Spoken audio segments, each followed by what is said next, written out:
үлгілі оқушысы Юсу туралы айтылады. Ол кішіпейіл және сыпайы болып қала береді. Бұл оған үлкен құрмет көрсетеді. Оның бейбіт өмірі жаңа студент келген сәтте өзгереді. Жаңа бала Sok Chan жақында бокстан жастар арасында Корея чемпионы атанды. Бүкіл сынып қуанышты лебіздермен жарылып жатыр. Бірақ Юсу құбыжықты көргенде қорқыныштан қатып қалды. Алайда мұғалім кете салысымен Sok Chan өзінің шынайы келбетін көрсетіп, бірнеше баланы аяусыз ұрып тастайды. Содан кейін ол әдеттегідей оны қорлауға дайын Юсуға бұрылады. Ер жүрек қыз оны тоқтату үшін тез арада араласады. Бірақ Sok Chanның әдептілігі жоқ. Ол тіпті қыздарды да ренжітеді. Юсу оның қолынан абайлап ұстап тоқтауын өтінеді. Бірақ бұл Sok Chanды одан сайын ашуландырады. Ол Юсуға айқайлап, оны өткен сабақтарды ұмытып кетті деп айыптайды. Белгілі болғандай, Sok Chan Юсуды бүкіл орта мектепте қорлаған. Юсу мұғалімнен көмек сұраған сайын жағдай одан сайын нашарлай түсетін. Енді қорқынышты төс қайта оралады. Юсу еденге құлап, ауырып тырсыды. Содан кейін ол қасындағы қаламды байқайды. Ол әрең дегенде аяғына тұрып, оны дірілдеген қолдарымен ұстап алады. Sok Chan оны мазақ етіп, қорқақ деп атайды. Ол тіпті Юсудың қолынан ұстап, оны пышақпен ұруға итермелеп, өзінен ұстады. Жылдар бойғы қорқыныш пен ашу ыза бірден жарылып, Юсу инстинктивті түрде оны пышақтап тастады. Бүкіл сынып шошып кетті. Sok Chan көзін жұмып ауырып айқайлайды. Өйткені Юсу әдейі қару қолданып, Sok Chanның оң көзінен айырылуына себепші болғандықтан, бұл жағдай өзін өзі қорғау болып саналмайды. Оның анасы дәрменсіз күйзеліске ұшырайды. Юсу оның қарсы тұруға деген алғашқы әрекеті оның жарқын болашағын құртады деп ешқашан ойлаған емес. Түрме автобусында артқы қатарда отырған жігітті қорлауға ешкімнің батылы бармайды. Тағы бір тұтқын Хен Мин Юсудың орнын басып, оны қорқынышты жігіттің қасына отырғызады. Олар келгеннен кейін күзетшілер барлығының заттарын тәркілейді. Хен Мин Юсу мен тағы кездесіп, оның неге түрмеде отырғанын үнсіз сұрайды. Юсу адам өлтіруге оқталу деп сыбырлайды. Бәрі аң-таң. Хен Мин оның орнын ұрлағаны үшін тез кешірім сұрайды және оның қылмысы осыған ұқсас деп өтірік айтады. Бірақ кейінірек ол өзін басқа тұтқындармен таныстырған кезде, ол тек ұрлық жасағаны үшін осында екенін мойындады. Тәжірибелі тұтқын түрме ережелерін жаңадан келген екі адамға түсіндіреді. Бұл жерде иерархия бәрін білдіреді және мәртебе жұдырықпен анықталады. Егер олар күресе алмаса, сыртқа шығып, көрінбейтін күйде қалмау керектігін ескертеді. Дәл қазір түрмені 3 топ бақылап отыр. Олардың бірін дзюдодан бұрынғы әлем чемпионы,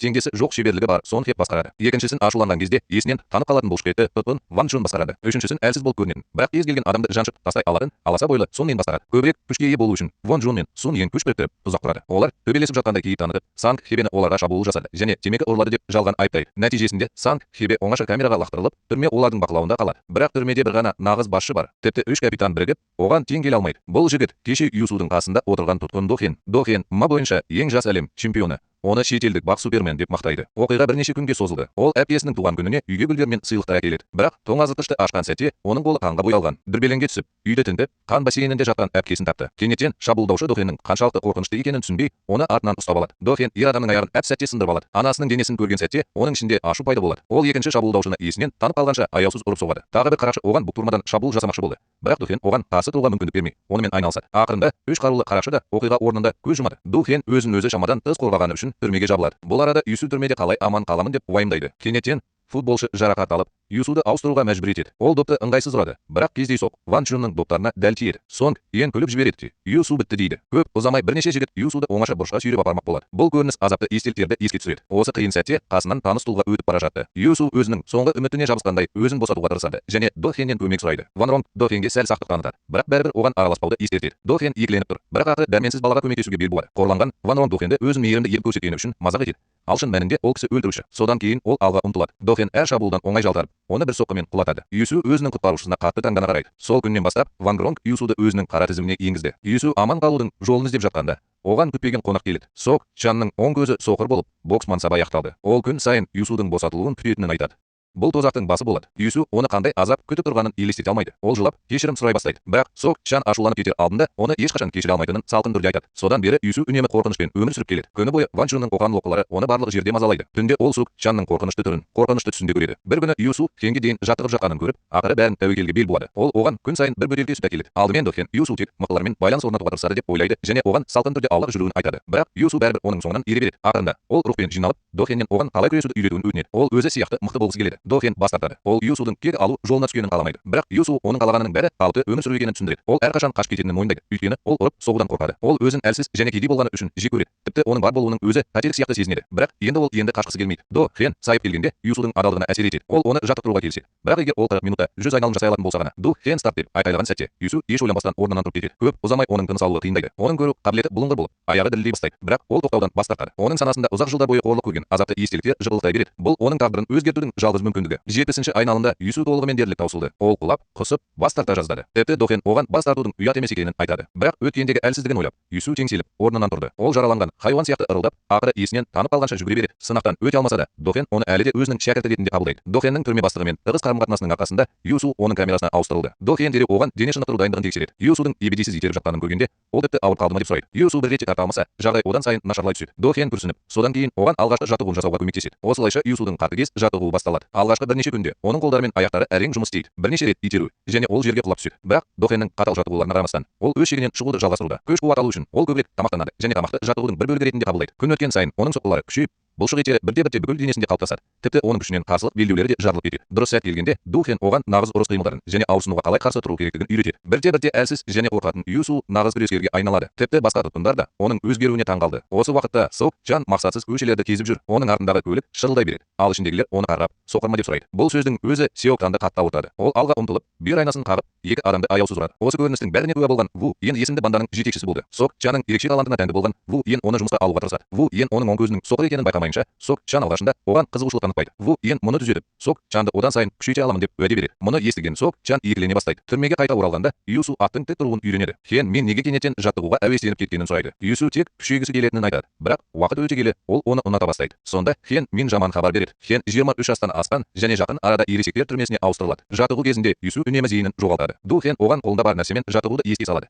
Өйткені оларда бірге көп уақыт қалмайды. Дәл осы сәтте Юсу Хен менің қорқытып, үркітіліп жатқанын байқайды. Ол оны қорғау үшін дереу араласады. Бұзақылар Юсаға шабуыл жасамақшы болды. Бірақ қазір ол өзінде досын да қорғауға күші жетеді. Ван Сюн өз адамдарының соққыға жығылғанын естігенде ашуланады. Ол Юсуды шеберханаға шақырып, олардың барлық реніштерін бірден шешуді жоспарлап отыр. Юсу өз адамдарын ренжіткені үшін кешірім сұрайды және олардың қорлауды бірінші болып бастағанын түсіндіреді. Бірақ Ван Сюн тыңдаудан бас тартып, Юсудың басынан ұрады. Юсу екінші соққыдан жалтарып, инстинктивті түрде оның бетінен ұрады. Қорланған Ван Сюн ашуланып, Юсуды жерге лақтырып жібереді. Юсу тез орнынан тұрады. Бірақ оның соққылары жаппай Ван Сюнге әрең әсер етеді. Ван Сюнның жұдырығы балғадай құлап жатыр. Юсу ақырындап жеңіліске ұшырайды. Ақырында ол ауырып құлап қалады. Бірақ бәрін таңғалдырғаны Юсу өзінің табандылығының арқасында қайта көтеріледі. Ол есінен танып қалғанша Ван Сюнның бетінен бірнеше рет ұрады. Соңғы секундта Дохен араша түсіп, Юсудың бақылауды толығымен жоғалтуына жол бермейді. Ол Юсу ақыры өзі сияқты болып қалады деп қорқады. Бұл арада Сук Чан дейтін ұрыс керістің кесірінен барған сайын салқындап, тынымсыз бола бастайды. Уақыт өте келе ол Ву Йеннің ең сенімді өлтірушісіне айналады. Келесі күні Дохен Юсуға үлкен ас әзірлейді. Содан кейін олар ақырында бірінші шынайы спарринг матчын өткізеді. Дохен Юсудың әлі де ұстамды екенін байқап, оған шындап күресуге кеңес береді. Юсу бар күшімен шабуыл жасайды, бірақ оның соққысы әлі де соңғы минуттар тоқтайды. Дохен оны екі ұштылығы үшін ұрсып, қырағылығын жоғалтқан бойда нокаутқа түсетінін ескертеді. Осыған қарамастан, ол өзін мақтан тұтады. Өйткені Юсу күткеннен де жақсы өнер көрсетеді. Содан кейін ол жаттығудың аяқталғанын ресми түрде хабарлайды. Бүгін Дохенді ересектер түрмесіне ауыстырып жатқаны белгілі болды. Кетер алдында Дохен оған акулалардың жүзу қуығы жоқ екенін айтады. Егер олар жүзуді тоқтатса, олар суға батып өледі. Ол Юсуды ешқашан алға жылжуын тоқтатпайды деп үміттенеді. Дохен кеткеннен кейін Юсу енді көз жасын тыя алмайды. Ол өзінің барлық бос уақытын үздіксіз жаттығуларға жұмсайды. Түрме автобусына отырар алдында Дохен соңғы рет артына қарайды. Басқа жерде бұрынғы тұтқын қазір Сиок Чанның қол астында жұмыс істейді. Ол Юсудың Дохенмен жаттығудан кейін қаншалықты күшті болатынын мақтан тұтады. Мұны естіген Сок Чан жай ғана салқын жымиды. Келесі күні ол түрмеге қайта барады және Юсудан тек онымен күресу үшін жаттығу жасап жатқанын сұрайды. Юсу ештеңе айтпайды. Ол жай ғана сабырлы, шешімді көзқараспен жауап береді. Содан кейін ол ешқашан өзгермейтіні үшін шырын ыдысын мазақ етеді. Сок Чан күліп, Юсудың бостандыққа шығатын күнін асыға күтетінін айтады. Көп ұзамай Сон Хеп жалғыз адамдық камерадан шығады. Сонымен бірге Юсу бұрынғы камерасына қайта оралады. Сон Хеп шындап Юсу оның орнына отырғысы келе ме деп сұрайды. Юсу ешкімді билеуге мүдделі емес деп кездейсоқ жауап береді. Санг Хебе абдырап қалды. Өйткені қауесеттер Юсуды төбелеске құмар манак ретінде сипаттайды. Кейінірек тазалау кезінде Сонен Юсуды дуэльге шақырады. Егер Юсу жеңсе, Сонен оның айтқанының бәріне бағынуға уәде береді. Юсу одан тек басқаларды қорлауды доғаруды сұрайды. Сонен келіседі. Бірақ дуэль болған күні Юсу кенеттен жоғалып кетеді. Сонен оны қорқақ деп көпшілік алдында мазақ етеді. Мұны көрген Сонг Хе барлығына бейбітшілік пен махаббат туралы сөз сөйлейді. Оның айтуынша төбелес тек жаза мен азапты әкеледі. Басқа ештеңе жоқ. Содан кейін ол барлығына қоғамның қоқысы ретінде өмір сүруді жалғастырмау керектігін айтады. Дәл осы сәтте Юсу ақыры пайда болады. Сон Йен еш ойланбастан бірден шабуыл жасайды. Ол жабайы және агрессивті қозғалады. Бұл Юсуға қарсы тұруға мүмкіндік бермейді. Жеңіске сенімді болған Сон Йен қырағылығын жоғалтады. Бірақ оны таң қалдырғаны Юсу тағы да орнынан тұрды. Ол соның аяғынан ұстап, жамбасынан қатты ұрады. Содан кейін ол тұншығуды жасайды және ұрыс барысын толығымен өзгертеді. Юсу жекпе-жекте жеңіске жетіп, түрмедегі басты итке айналады. Ван Жун мен Сон Йен ақыры басқаларды қорлауды тоқтатуға келіседі. Ұзақ уақыттан бері алғаш рет бейбітшілік түрмеге қайта оралды. Сон Йен тіпті Юсуға тепкілеудің барлық амалдарын үйретеді. Ву Дохеннің ересектер түрмесінде өтеудің жаңа кезеңі басталады. Бірақ ол өзінің алғашқы шәкіртін ешкім ешқашан алмастыра алмайтынын терең түсінеді. Оның жақсы мінез-құлқының арқасында Юсу мерзімінен бұрын босатылады. Кетер алдында ол жаттығу алаңына соңғы рет барады. Дохенмен өткізген әрбір сәтін есіне алады. Содан кейін ол ризашылыққа толы түрмеден шығады. Күтпеген жерден жаңа дағдарыс пайда болады. Сок Чан оны тофу арқылы мазақ етуге тырысады. Бірақ Юсу мұны тек жетілмеген мінез-құлық деп санайды. Әрі қарай созбай, олардың соңғы жекпе-жегі басталады. Өз тәжірибесін пайдалана отырып, Сок Чан агрессивті түрде шабуылдап, Юсуды соққыға жығылған сөмке сияқты ұрады. Ол тіпті Юсудың анасын ит сияқты қайыр сұрағаны үшін мазақ етіп, оны қорлайды. Ашуланған Юсу оның орнына қатты соққы береді. Сок Чан бақылауды жоғалтып, Юсудың басынан және ішінен бірнеше рет ұрады. Юсу қанмен жөтеліп, жерге құлап түседі. Осы кезде ол Дохеннің акула болу, әрқашан жүзу,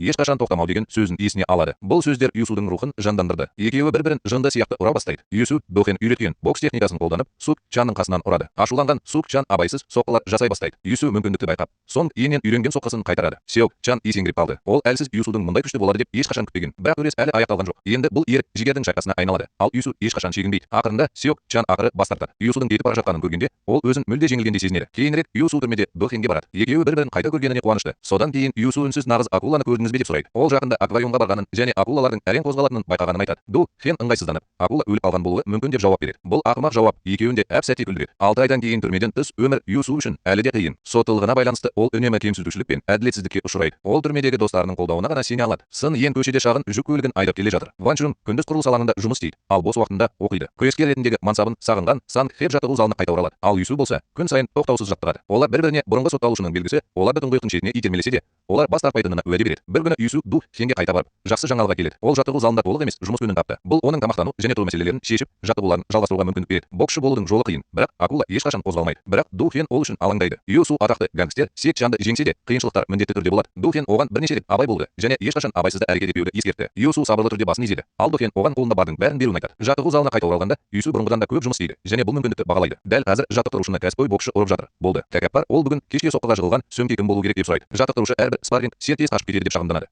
Өйткені бәрі біреуді өлтіргісі келгендей төбелесіп жатыр. Содан кейін ол кездейсоқ қасында тұрған Юсаны нұсқайды. Барлығы бұрынғы сотталушыға қызығушылық танытып, оған рингке шығуды бұйырды. Ол тіпті егер Юсу жеңіске жетсе, жаттықтырушы оны шынымен де нағыз күрескерге айналдыруы мүмкін деп әзілдеді. Мұны естіген Юсу бірден келіседі және өзінің алғашқы шабуылынан оңай құтылады. Жаттықтырушы оған толық қорғаныс құралдарын береді, бірақ Юсу тек қолғап киеді. Барлығы Юсу оған менсінбей қарап тұр деп ойлап, қатты шабуыл жасайды. Юсу басын қорғауды жалғастыруда және қорғаныста. Содан кейін ол тамаша сәтті тауып, олдың қолынан ұрады. Ол бірден ауырып, тізерлеп құлап, мұзды талап етіп айқайлайды. Спорт залы иесі не болғанын естігенде ашуланады. Сол күні кешке барлығы тұман деп аталатын жер асты матчына қатысуы керек еді. Жекпе-жек жеке қолданба арқылы көрсетіледі және оған тек бірнеше VIP қонақтар шақырылады. Олар мұнда тек толқу үшін ғана емес, сонымен бірге үлкен ақшаға ойнау үшін де келді. Ол басты жауынгерлердің бірі, ал оның қарсыласы Танк лақап атымен қатыгез күрескер. Қонақтар матчтың басталуын тағатсыздана күтуде, бірақ бәрі кенеттен жоғалып кетті. Ұйымдастырушылар ауыстыруды іздеп, кім жеңсе де 10 есе төлеуге уәде беруге мәжбүр. Қонақтар шағымданудың орнына одан сайын толқып, тарифтерін көтереді. Міне, ақыры жұмбақ күрескер пайда болады. Бұл Ву Йен бандасының жетекшісі. Шынымды айтсам, ережелер өзгереді. Егер Танк 30 секундқа созылса, ол жеңеді. Жиналғандар әп-сәтте әбігерге түседі. Барлығы дерлік өз ақшаларын Ву Йенге салады. Ву Йен рингке жайбарақат шығып, Танкке қорықпа деп айтады. Ол тіпті бір соққы бере алса, барлық қарызын өтеуге уәде береді. Ұрыс басталады. Танк мүлде өзгеріс бере алмайды. Бір соққыдан кейін ол есінен танып қалады.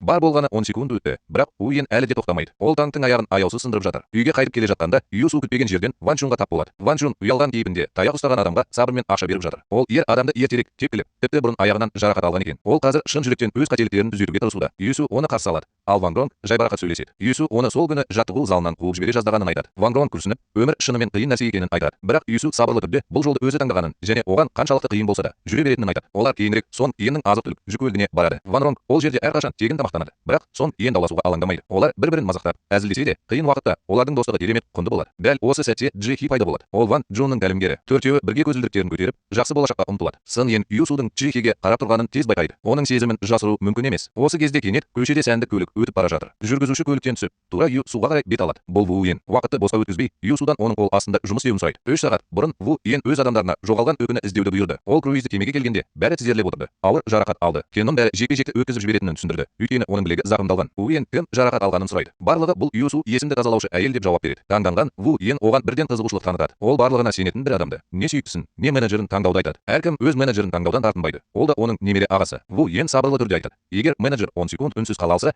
бәрі бос болады. Бірақ ол сөзін аяқтамай тұрып, менеджер қиналып айқайлай бастайды. Олардың өтініштеріне қарамастан, Ву Йен аяусыз үшеуін де мұхитқа лақтыруды бұйырады. Дәл осы сәтте Ганон Юсу да Сук Чанды соқыр еткен адам екенін хабарлайды. Юсудың жауынгерлік қабілетіне тәнті болған Ву Йен оны жұмысқа алу үшін үлкен ұсыныспен жеке өзі келді. Бірақ Юсу оны бірден қабылдамады. Ол Сук Чанға мүлде ұқсамайтынын айтады. Ву Йен шошып кетті, өйткені оны бұрын ешкім қабылдамаған. Сондықтан ол оның орнына аласы әдістерді қолдануды шешеді. Келесі күні Джи Хи Юсу мен телефон арқылы сөйлесіп, жүкті әйелдің қиындыққа тап болғанын байқайды. Ол тез трубканы қойып, көмекке келеді. Бірақ әйел кенеттен темекісін тұтатып, Джи Хи емес пе деп сұрайды. Джи Хи жауап бермей тұрып, әлдебір ер адам оны ұстап алып, психиатриялық ауруханадан жедел жәрдем көлігіне сүйреп апарады. Ішке кіргеннен кейін Мисс Пак өзінің жасанды ішін алып тастайды. Ал Джи Хи қашып кету мүмкіндігін іздейді. Ол оттегі баллонын ер адамға соғып, есікті ашуға тырысады, бірақ ол құлыптаулы. Мисс Пак оны қатты тепкілеп құлатады. Ол есін жиды. Сонымен бірге Юсу Санг Хэпен бірге жаттығады. Ван Чжун мен Сонг Йен жақын жерде не болып жатқанын бақылап отыр. Олар өсіп келе жатқан балалар туралы сөйлесетін зейнеткер жұп сияқты. Сонымен кенеттен тым жақын әрекет ете бастағанда Ван Чжун жиіркенеді. Жаттығудан кейін Юсу бейне қоңырау алады. Джи Хиден және оның жылап төбелесіп жатқанын көреді. Ол қайта қоңырау шалуға тырысады, бірақ ешкім жауап бермейді. Юсу мұның бәрінің артында Ву Йен тұрғанын тез түсінеді. Ол өзі бақылауды мүлдем жоғалтады және кек алуды армандайды. Ван Чжун сабыр сақта деп оны тоқтатады. Өйткені Ву Йен Юсуды жынды қыламын деп үміттенеді. Сан Хио полиция шақырады, бірақ олар ештеңе істей алмайды. Өйткені жағдай түсініксіз. Дәл осы сәтте Юсу құрылыс алаңының мекен жайы көрсетілген хабарлама алады. Төртеуі ескі жүк көлігімен сол жерге асығады. Олар іздеуге бөлінді, бірақ Джи Хиді таба алмады. Содан кейін Юсу жерден бір топ кілт тауып алады. Ол оған қайта қоңырау шалып, қараусыз қалған ғимараттың ішінен қоңырау үнін естиді. Ол ішке жүгіруден тартынбайды. Ішінде 2 адам Джи Хині байлап тастады. Олар оны ренжітпекші болған кезде Юсу мен Ван Цзюн пайда болады. Юсу оларды тек 2 соққымен нокаутқа жібереді. Ол Джи Хині шешіп тастайды, бірақ ол оған жүгір деп айтады. Сосын телефон қайта шырылдады. Жан-жақтан жігіттер көбейіп келеді. Мисс Пак Джихенің телефонын пайдаланып, Юсаны сол жерге азғырып жатқаны белгілі болды. Олардың жауларының көптігі сонша, екеуі бір-біріне қарсы тұра алмайды. Олардың көздерін байлап,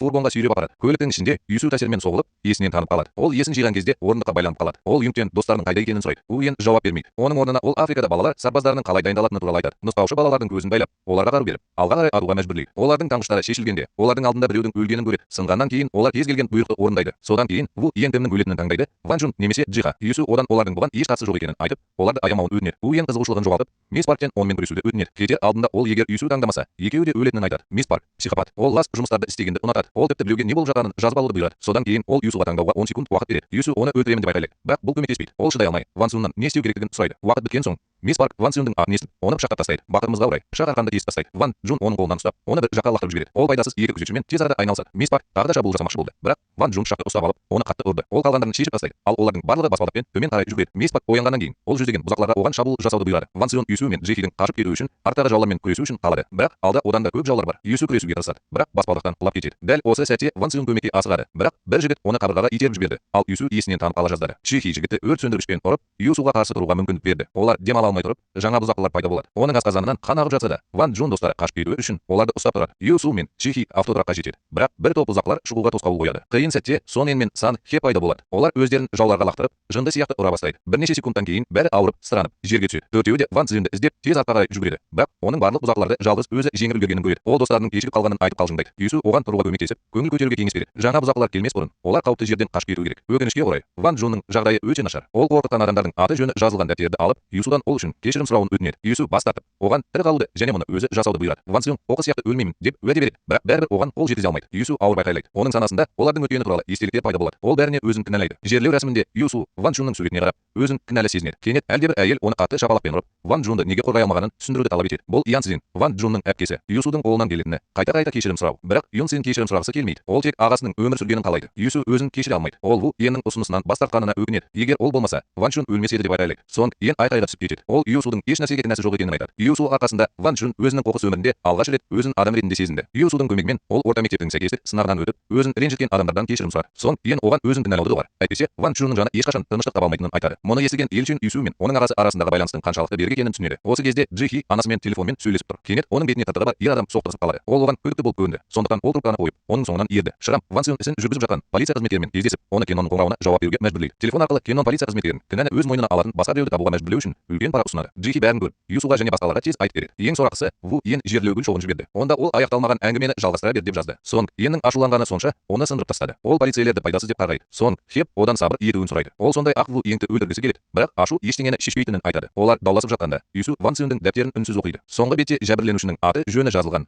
Бұл оның өз аты. Сонда ғана ол сол күні Ван Цзин кешірім сұрағысы келгенін түсінеді. Юсу дәптерін мықтап ұстап, шешім қабылдайды. Бұл үшін Ван Цзинді өлтірген адамдар төлейді. Бірақ бұл жолы олар бәрін мұқият жоспарлайды. Мені таңғалдырғаны, Янджин оларға қосылуды өтінеді. Өзін дәлелдеу үшін ол үш еркекпен оңай қарым-қатынас жасайды. Кек алу тобында күшті жаңа мүше пайда болды. Олардың барлығы Ван Цзиндің суретін батыл жүздерімен қарайды. Дауыл соқса да, олар шегінбейді. Олардың бірінші мақсаты дәлел табу. Джихи бір күні Ву Йен Мисс Пактан осы көріністі видеоға түсіруді сұрағанын есіне алады. Бірақ бұл бейненің қай жерде сақталатынын табу өте қиын. Юсу кенеттен бір ойға келеді. Жеткізу қызметкерінің киімін киген Юн Цзин Ву Йеннің штаб пәтеріне сәлемдемемен келеді. Ішінде Юсу жасырын, камераларды жасырын орналастырды. Қауіпсіздік шаралары өте қатал болғандықтан, ол сәлемдемеге Ву Йеннің бір кезде оған берген аты жазылған картаны жасырады. Күзетшілер оны Ву Йенге тиесілі деп есептеп, оны тікелей хабар тарату бөлмесіне апарады. Бақылау камерасының көмегімен топ ғимараттың өрескел картасын сала бастайды. Олар мақсатты растағаннан кейін команда дереу әрекет ете бастайды. Сонымен газды басып, тікелей жер асты автотұрағына кіреді. Күзетшілер бейнебақылау камерасынан күдікті фургонды көріп, дереу тексеруге кетеді. Бірақ фургон бос, ішінен біртүрлі дыбыстар естіледі. Кенеттен фургондағы микротолқынды пеш жарылып, өрт дабылы өшіп қалды. Барлығы автотұраққа асығады, бірақ тұзаққа түседі. Сонымен бірге команда ғимаратқа кіріп үлгерді. Қатты төбелес басталады. Жаулар саны жағынан олардан басым болса да,